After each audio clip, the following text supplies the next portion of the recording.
ভুট্টা ভুট্টা একটি জনপ্রিয় সবজি সারা বিশ্বে। কাঁচা ভুট্টা সবজি হিসাবে খুবই স্বাস্থ্যসম্মত এবং জনপ্রিয় খাবার। ভুট্টা চাষ পদ্ধতি অনেকটা সহজ ও লাভজনক। ভুট্টার জমি প্রস্তুত করে এর মধ্যে বীজ বপন করে প্রয়োজনীয় জৈব সার প্রয়োগ করে মাঝে মধ্যে প্রয়োজন অনুযায়ী সেচ দিলে এবং আগাছা যেন না জন্মায় সেদিকে খেয়াল রাখতে হবে। সাধারণত পলি দোআঁশ মাটিতে ভুট্টা ভালো ফলন হয়।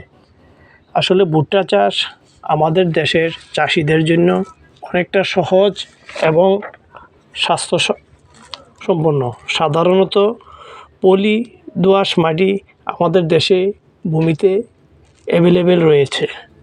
এই কারণে আমাদের দেশে ভুট্টা চাষটা অনেকটা সহজ এবং